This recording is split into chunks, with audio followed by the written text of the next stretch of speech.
Olá, você que nos acompanha nesse curso popular para os concursos da CEMED e SEMAC das Compa. Vamos iniciar mais uma aula sobre legislação educacional. Vamos dar continuidade à lei do Estatuto dos Servidores Públicos do município de Belém, tá? Que vale tanto para o concurso da SEMAD quanto para o concurso da CEMED. Falo para vocês aqui é, que esse estatuto ele é grande, então algumas coisas a gente precisa realmente esmiuçar, mas eu vou tentar ao máximo aqui resumir as informações para vocês, para que vocês consigam, né, lembrar disso nos estudos de vocês. E é importante também salientar mais uma vez que vocês precisam consultar o texto da lei na íntegra, para tirar qualquer dúvida, para esclarecer algum ponto que não ficou totalmente claro para vocês. Então, sempre de vez em quando, deem uma olhada lá no texto da lei, ok? Então, nós vamos para onde no ponto onde nós paramos, nós vamos para a parte do tempo de serviço. Deixa eu recuperar aqui. Nós paramos aqui na parte de concessões, né? Foi essa aqui a parte que nós paramos na nossa última aula. E nós vamos continuar aqui falando sobre o tempo de serviço.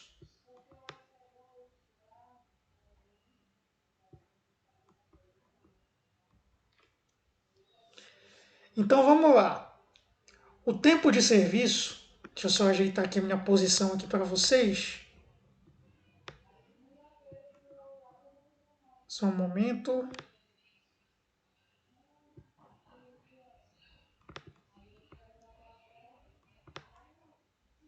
Isso aí, estou me posicionando aqui e agora estou aparecendo aí sem tampar aí o nosso texto.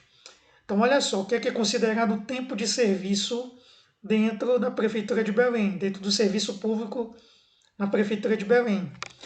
O tempo de serviço é todo o tempo prestado ao município com qualquer forma de pagamento ou admissão. Perdão, calculado em dias e transformados em anos a cada 365 dias. O que significa qualquer forma de pagamento ou admissão?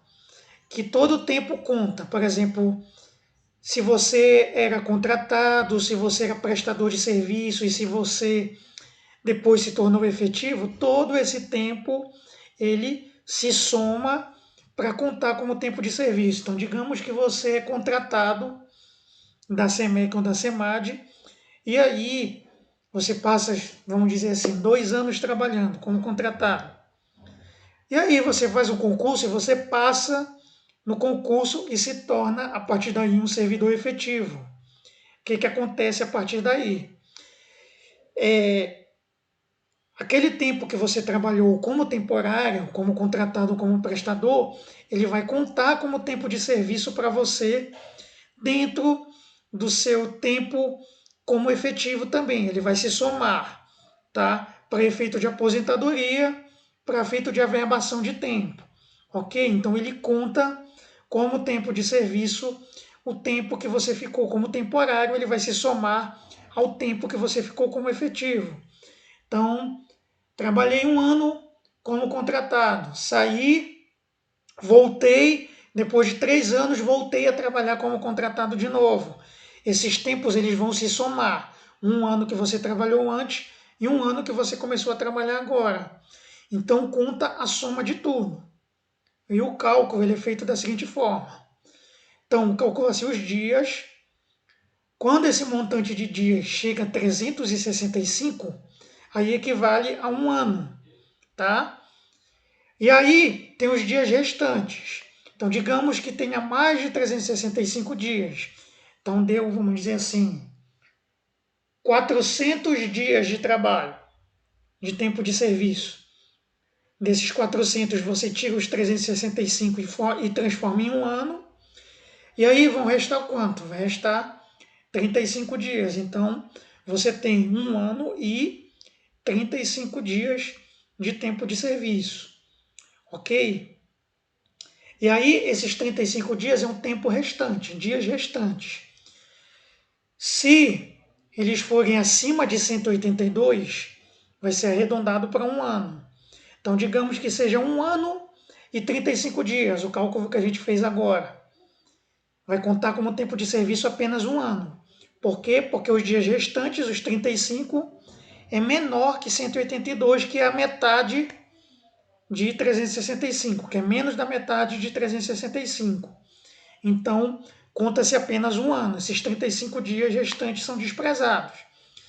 Mas, digamos que o tempo de serviço deu 1 ano e 190 dias.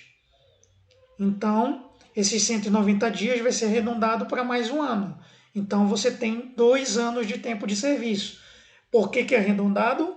Porque está acima, os dias restantes está acima de 182. Então, se você trabalha um número de dias que equivale a mais da metade de um ano, esse valor ele é arredondado para um ano, tá?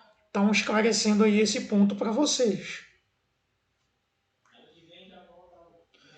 Os afastamentos, eles também são considerados como efetivo exercício. O que é que isso significa?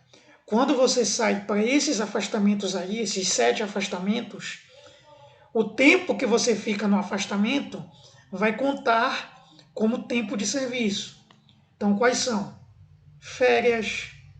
Então, os 30 dias vai de férias, apesar de você se afastar do trabalho, esses 30 dias vão contar no seu tempo de serviço. Exercício de cargo em comissão em qualquer esfera também vai contar.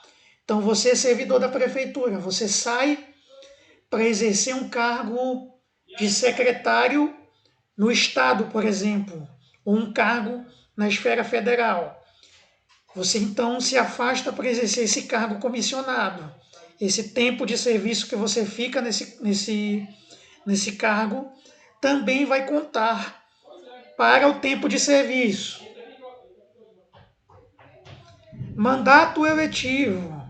Então, digamos que você se afaste do seu cargo para exercer um mandato eletivo, um mandato público, né, de deputado, de vereador, ou um mandato no sindicato, um mandato sindical. Esse tempo que você fica afastado para exercer um mandato, ele também conta como efetivo exercício. Serviço militar também vai contar o tempo que você se afasta para exercer o serviço militar, também conta como tempo de serviço. Tribunal do júri. Ocorre às vezes que o funcionário público ele é escolhido para servir no tribunal do júri durante alguns dias. Esses dias também contam como tempo de serviço. Missão ou estudo no exterior também vai contar. Quando você se afasta para realizar uma missão em outro país, pelo órgão que você trabalha, ou quando você vai estudar, também tendo essa missão aí de qualificação profissional. Quando você sair para estudar, esse tempo também conta como tempo de serviço. Então, a licença para estudo também conta como tempo de serviço. As licenças, as demais licenças também vão contar. E olha só, uma observação importante. Além dos itens acima, para aposentadoria e disponibilidade, considera-se atividade privada vinculada à Previdência. Então, para efeitos de aposentadoria, aquele tempo que você trabalhou na esfera privada, ele também vai contar como tempo de serviço. Ok? Então, é importante a gente ter isso muito claro. Esses 7 tipos de afastamentos, eles vão contar como tempo de serviço. Mesmo que você não esteja trabalhando, se você se afastar nestes 7 casos aqui, o tempo que você ficou afastado conta como tempo de exercício efetivo. Vamos para o próximo item.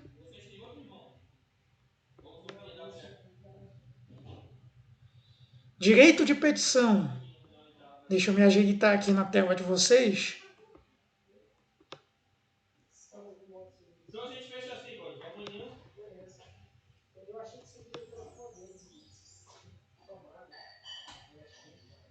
Só um momento. Deixa eu me ajeitar aqui na tela de vocês. Pronto.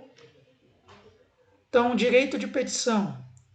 Ele é assegurado ao funcionário o direito de requerer, pedir reconsideração e recorrer, bem como de representar. Tá? Esse que é o direito de petição. Existe um prazo de 30 dias para decisão. Os recursos, tá? Indeferimento, decisões sobre recursos sucessivamente interpostos. Para o exercício do direito de petição, é assegurada a vista do processo ou documento na repartição ao funcionário ou seu representante legal. Então, lá na repartição onde você trabalha, você tem o direito, tá? Desse exercício do direito de petição, né? E é assegurada a vista do processo, ou seja, você tem o direito de olhar, de ver o processo, ou você mesmo, ou um advogado que está lhe representando. Prescreve a partir da data da publicação no órgão oficial do ato impugnado ou quando este for de natureza reservada, da data em que ele tiver conhecimento funcionário. Então, olha só, quando que prescreve? Vamos ver aí alguns prazos aí de prescrição.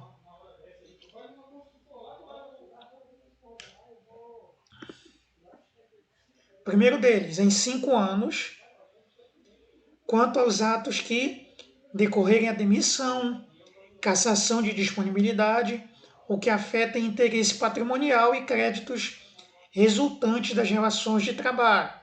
Nesse caso, o tempo é de 5 anos, o tempo que prescreve o ato. Segundo, 120 dias, que corresponde a 4 meses, tá? Nos demais casos, salvos quando existe uma lei que fixa um prazo específico. A prescrição é de ordem pública, não podendo ser relevada pela administração. O pedido de reconsideração e o recurso não têm efeito suspensivo, ou seja, o processo vai correndo quando é feito esse pedido de reconsideração ou um recurso. O que for provido retroagirá nos efeitos à data do ato de impugnação, tá? Então, não vai ter suspensão do ato, mas vai ter um efeito retroativo. Me ajeitando aqui na tela de vocês novamente. O pedido de reconsideração e o recurso não tem... já li essa parte aí, né? Então, vamos lá. A administração...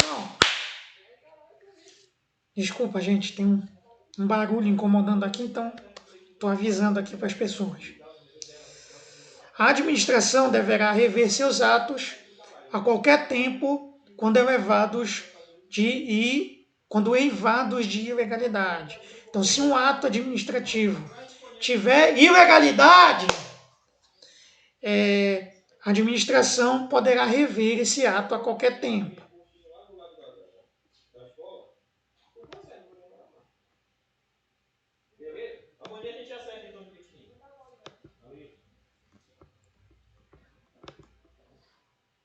Então vamos lá, vamos para o próximo item.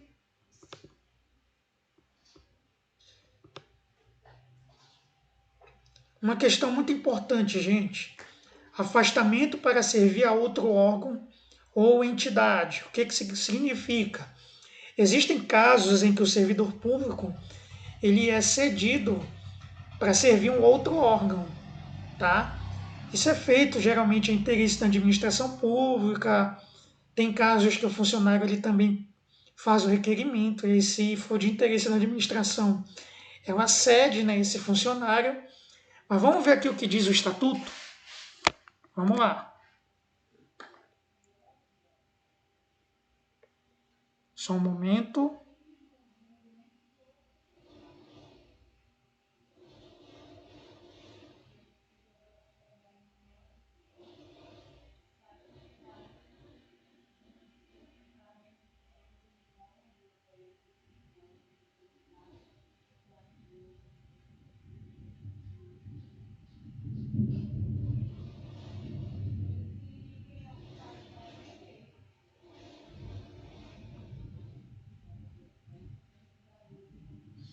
Só um momento.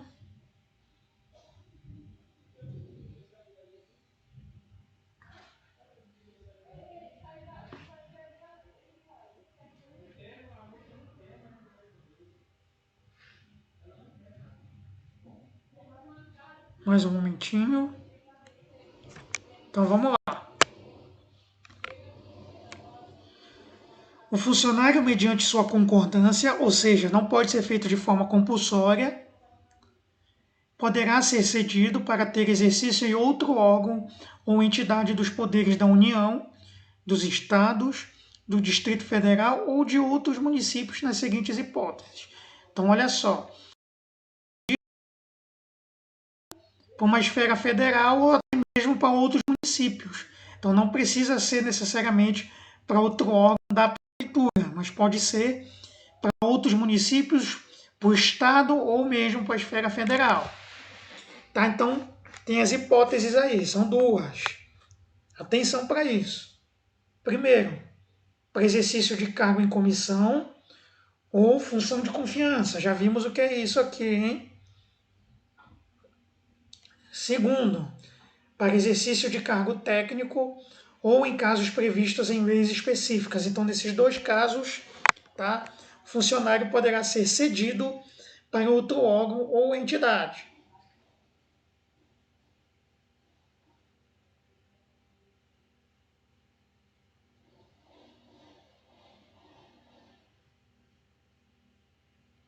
Só um momento, gente. A gente precisa ajustar umas coisas aqui.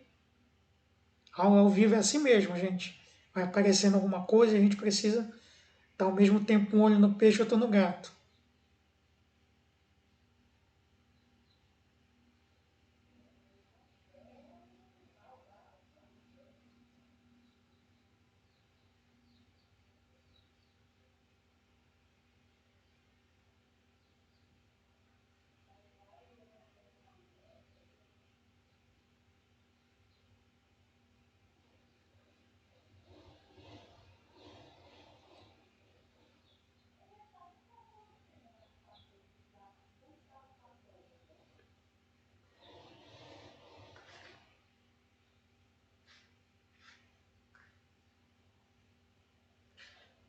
Só mais um momento.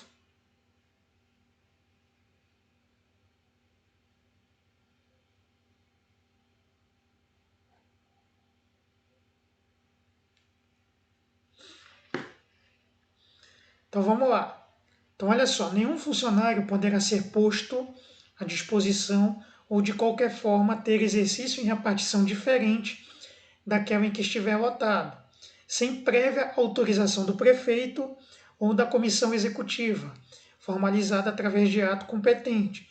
Então, para um funcionário ele ser deslocado para uma outra repartição da qual ele não estava lotado, precisa da autorização, né, da chefia maior, que é o prefeito ou a comissão executiva que cuida disso. Um afastamento para estudo ou missão oficial no exterior obedecerá ao disposto em legislação pertinente. Tá? Então vai ter uma legislação específica que vai tratar disso.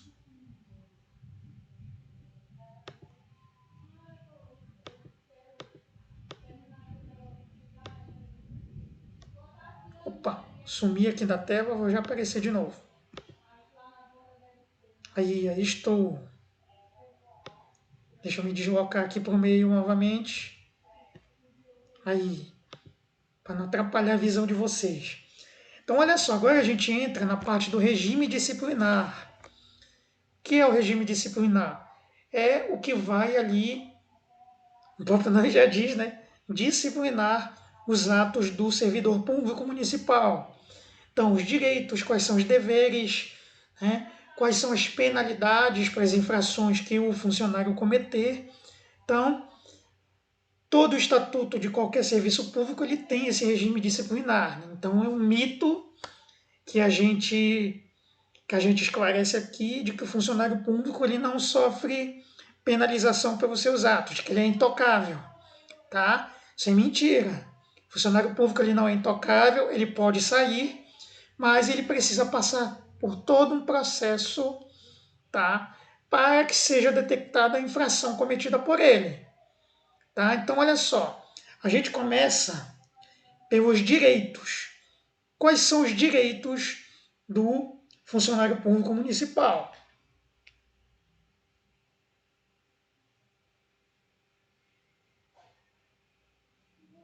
Mais uma vez aqui. Só um momento, deixa eu ajeitar a visualização.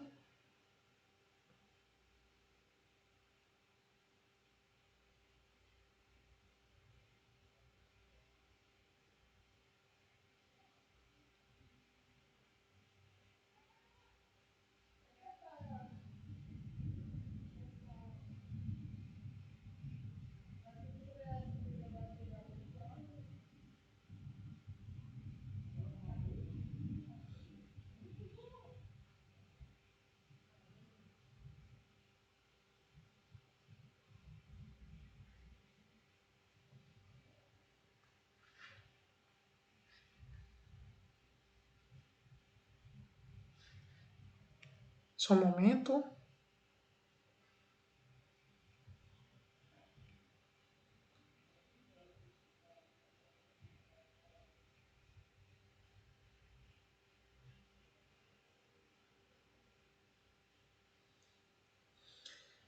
Vamos lá, gente. Desculpem, porque as coisas vão aparecendo e a gente precisa ir resolvendo ao mesmo tempo aqui. Mas vamos lá.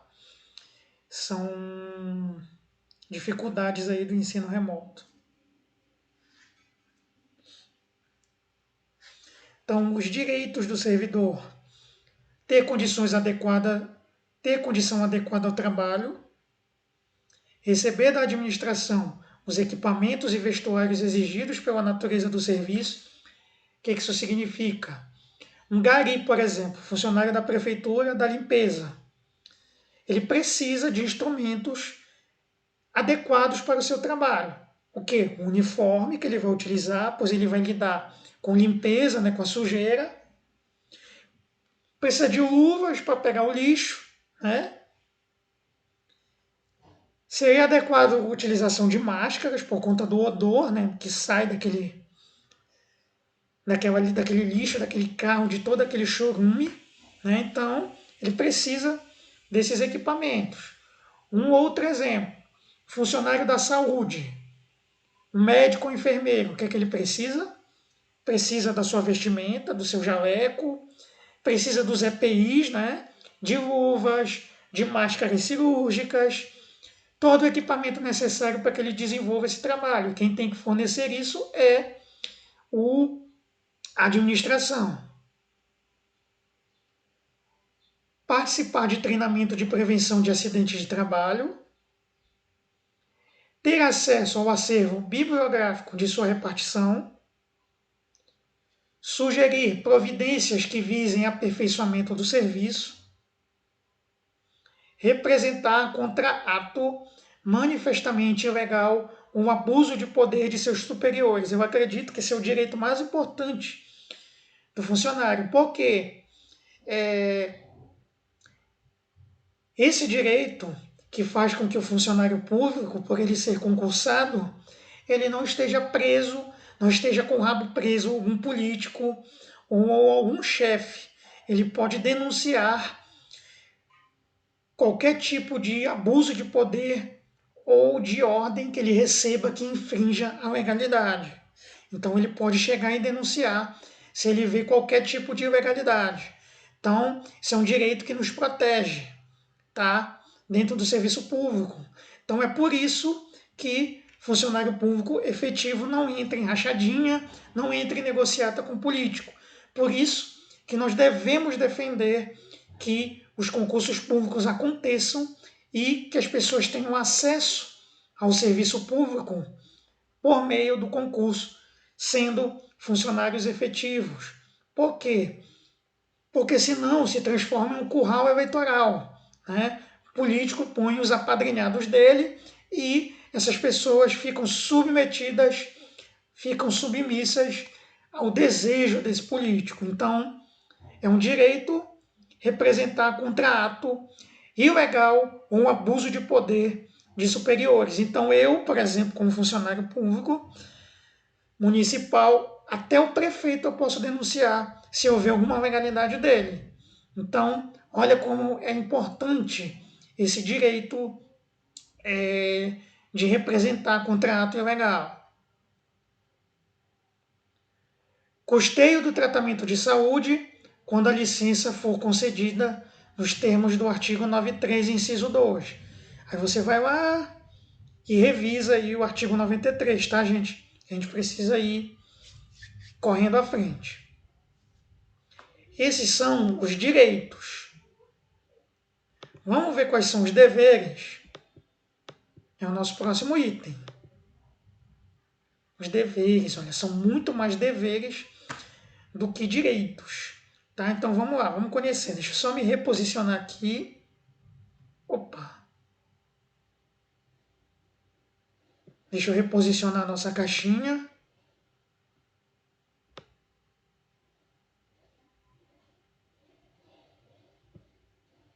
Diminuir o tamanho aqui da minha aparição. Ainda estão me vendo aqui no cantinho, mas está aparecendo aí os deveres.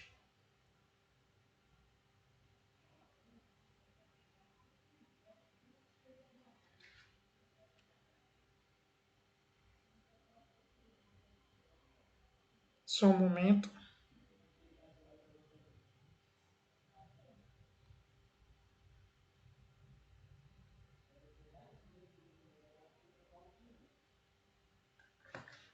Então vamos lá.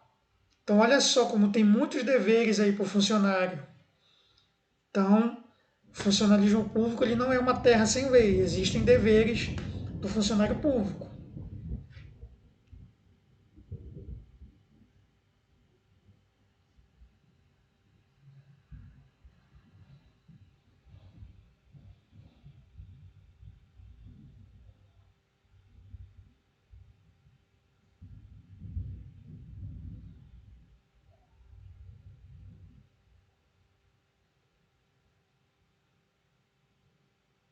Só um momento.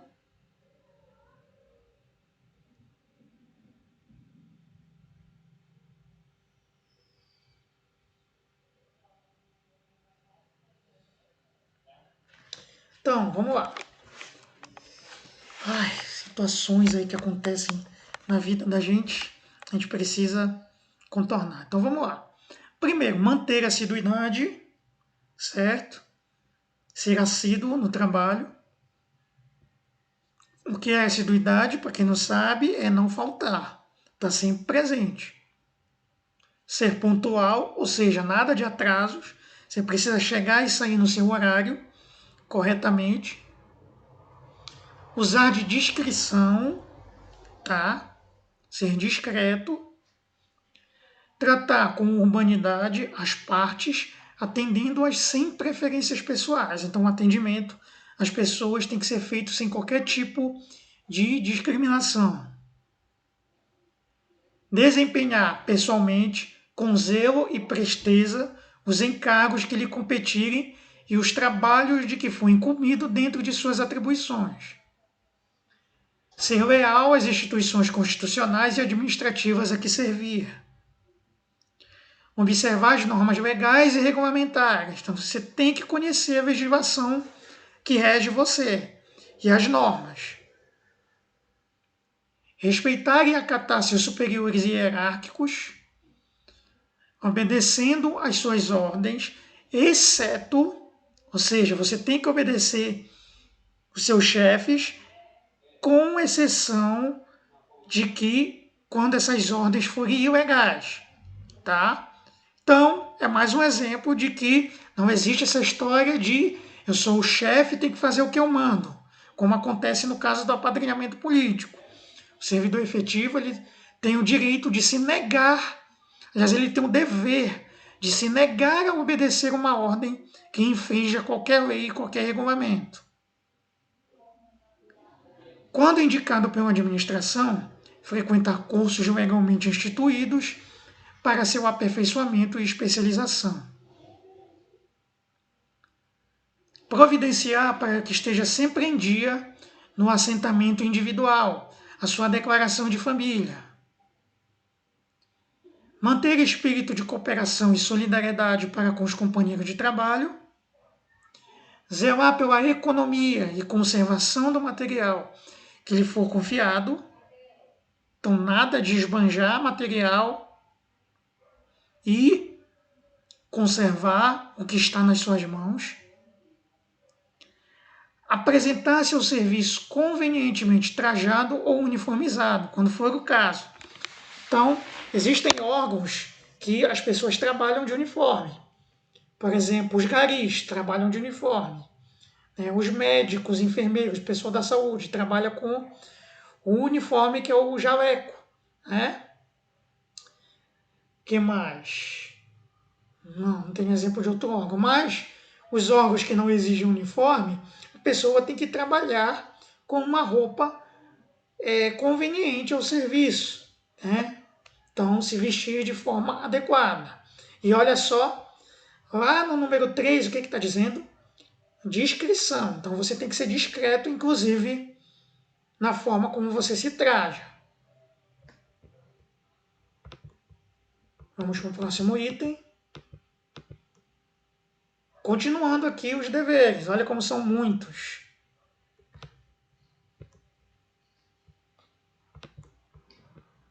Muitos deveres. Deixa eu me reposicionar aqui a minha caixinha. Olha eu aparecendo aqui embaixo agora. Submeter-se à inspeção de saúde periódica perante junta médica oficial do município. Então, o município possui uma junta especial, oficial, quando for determinada pela administração. Usar os equipamentos e vestuários fornecidos pela administração de acordo com a natureza do trabalho. Atender preferencialmente a. Então, tem os itens aí.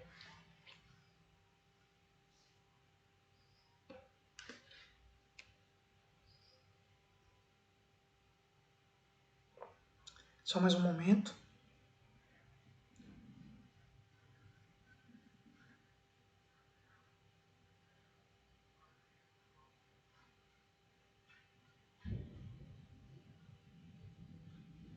Só mais um momento, por favor.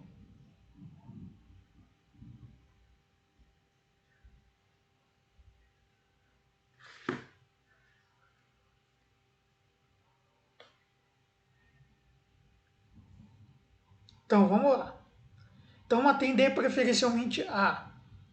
Primeiro, requisitos destinados à defesa da fazenda pública municipal. Pedidos de certidões para fins de direito. Pedidos de informações do Poder Legislativo. Diligências solicitadas por comissão de inquérito. E deprecados judiciais.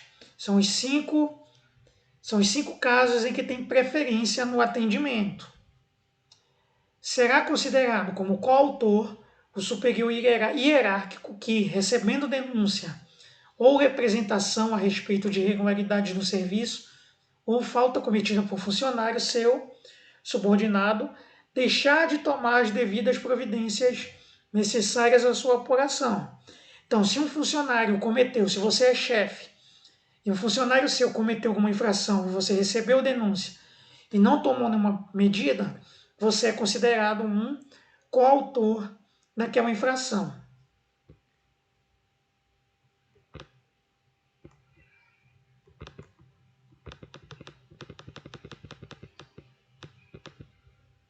Proibições. Estou aparecendo aqui para vocês de novo, vou de novo para o cantinho aqui, ó. E aqui estão as proibições. O que é proibido o funcionário público fazer?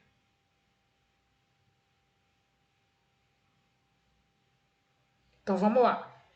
Primeiro, não pode retirar sem permissão da autoridade competente qualquer documento ou objeto existente na repartição.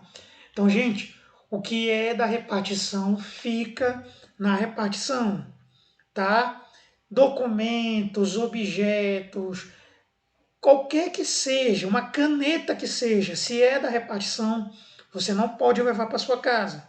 Tem que ficar lá. A não ser que o seu chefe autorize você a levar na necessidade que você tenha de levar para casa para complementar um trabalho que você não conseguiu terminar naquele dia, né?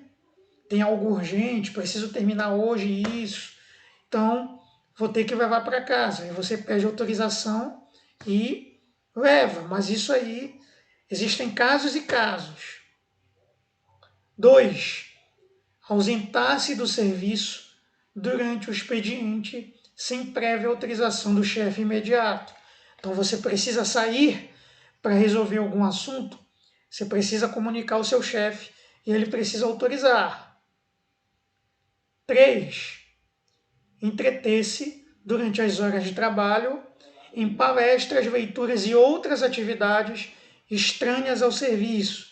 Então, se você está no seu horário de trabalho, você não pode fazer nada do que seja alheio ao seu trabalho. Se você está assistindo alguma palestra, se você está lendo alguma coisa, ou desempenhando algum outro tipo de atividade, isso tem que estar relacionado com a atividade que você desenvolve no trabalho.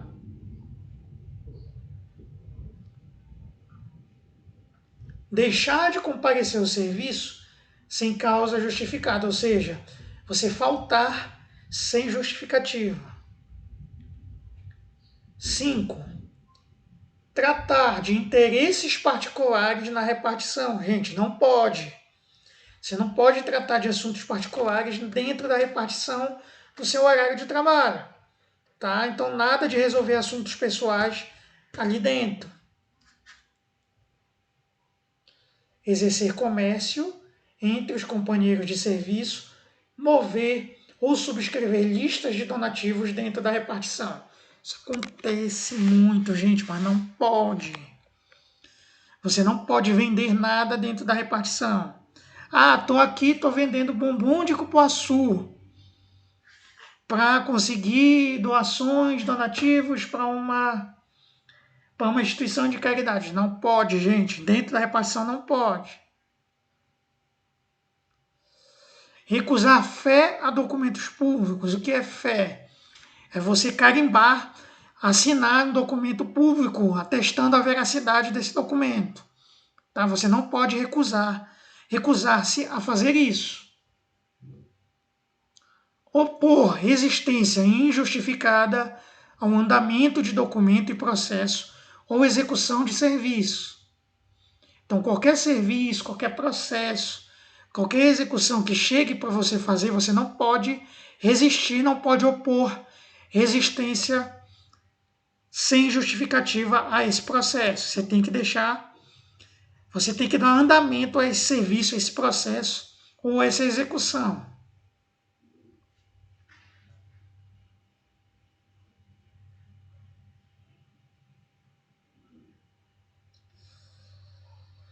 Empregar material do serviço público em serviço particular. Isso acontece muito em período de eleição. Isso é proibido, tá? Todo ano de eleição eu lembro esse item para os funcionários das prefeituras, dos estados, porque todos os estatutos praticamente têm esse item nas proibições. De você usar material do serviço público em serviço particular, tá? Então, você utilizar computadores, papéis, você utilizar automóveis que são do serviço público para uma atividade particular, não pode. E olha só o próximo, que bonito. Receber propina, comissão, presente ou vantagem de qualquer espécie em razão de suas atribuições. Então, você receber qualquer presentinho em troca de qualquer favorecimento, tá? É proibido.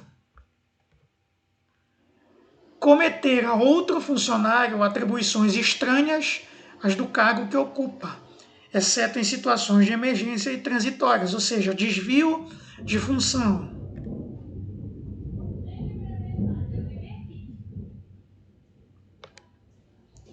Vamos ver nosso próximo item. Já estamos chegando aí no finalzinho da nossa aula de hoje. Opa, apareceu aí, agora não tem jeito. Eu vou ter que sumir aí do quadradinho de vocês, que eu preciso de todo o espaço. Porque tem muita informação aqui. Ainda falando de proibições, olha quantas proibições nós temos.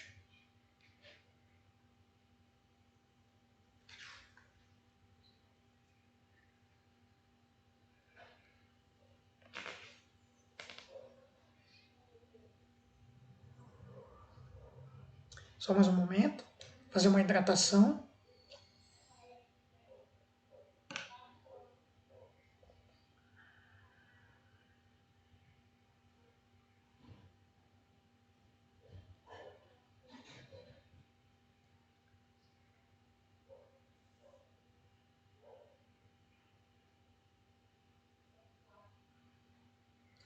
Só mais um momento, por gentileza.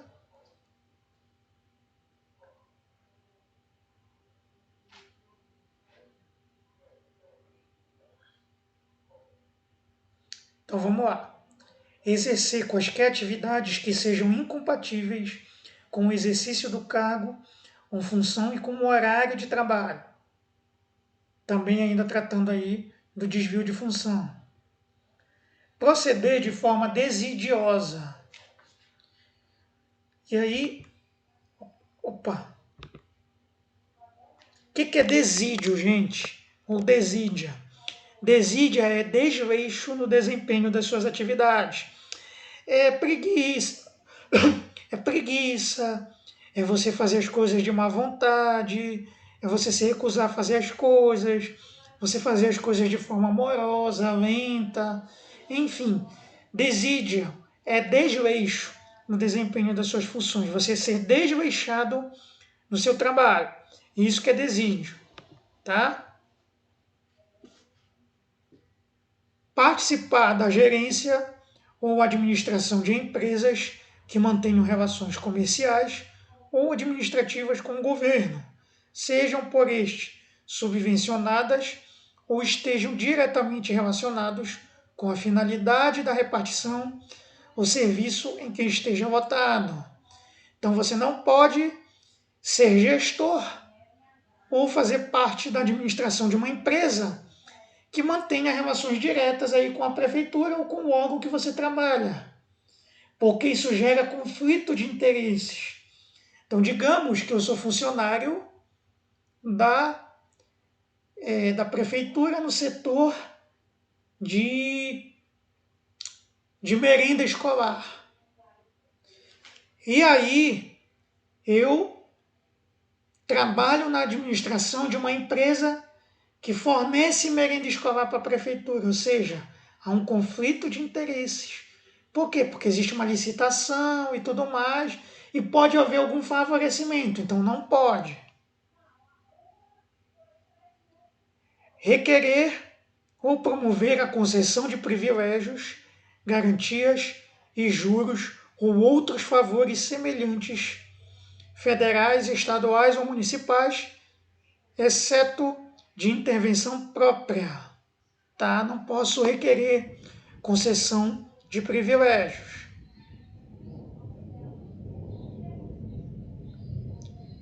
Praticar usuras sobre qualquer de suas formas. Vamos relembrar o que é usura? Vamos lá no dicionário.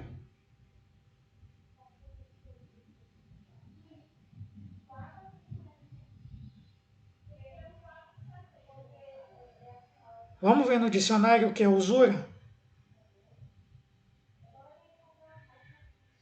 Pedro, tu não sabe o que é usura? Sei, mas é bom a gente ter a definição do dicionário, que pode ser que possam trocar no dia da prova. Mas, na verdade, colocou outro termo, mas na verdade quer dizer usura. Mas é muito provável que venha o termo que está escrito realmente no estatuto. Então, olha só, a usura, ela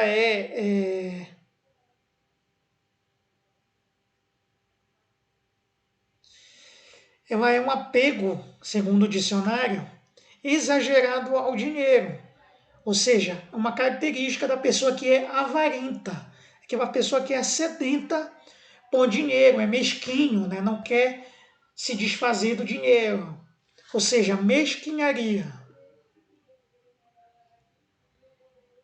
Aceitar a representação de Estado estrangeiro sem autorização do presidente da República. Constituir-se procurador de partes ou servir de intermediário perante qualquer repartição pública, salvo quando se tratar de benefícios previdenciários ou assistenciais aparentes até o 2º grau. Então é uma exceção, tá?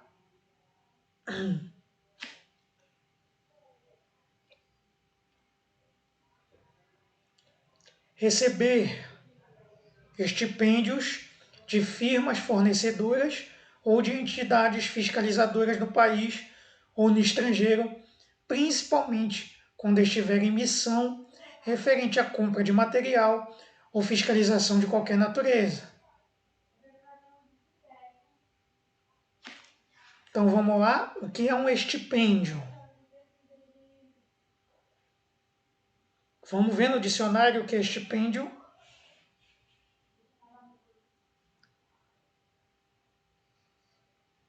Estipêndio nada mais é do que uma retribuição por serviço prestado, tá? Então não pode receber nenhum tipo de retribuição.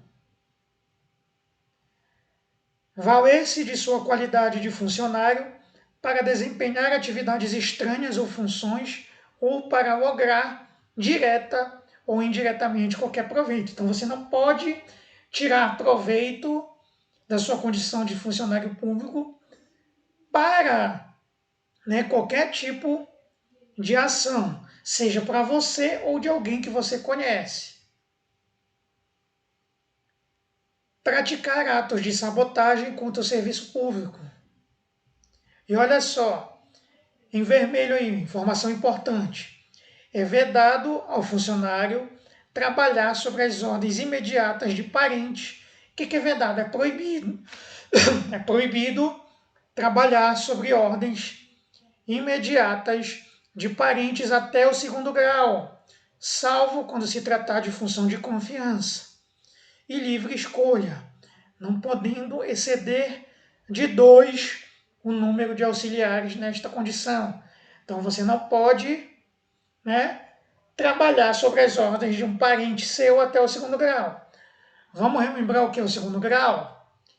Pais, mães, filhos, filhas, tios, tias, irmãos, irmãs, tá? Esses são os parentes de 2º grau. Então você não pode trabalhar, a não ser que seja uma função de confiança. Então você é, digamos, sobrinho do prefeito. O prefeito nomeia você para um cargo de secretário, para um cargo de confiança. Aí, nesse caso, é permitido, tá? Então essas são as proibições. Deixa eu mostrar para vocês aqui um aperitivo para a nossa próxima aula. Teremos ainda mais uma aula de estatuto, onde nós vamos tratar das responsabilidades. Então, na próxima aula, nós vamos partir deste item aqui que trata das responsabilidades, tá? Então, gente, a nossa aula de hoje, que nós tínhamos para tratar, era isso. Era esse assunto. nós vamos dar continuidade na nossa aula de número 3 desta semana, a qual nós vamos dar continuidade a partir das responsabilidades do funcionário público municipal de Belém.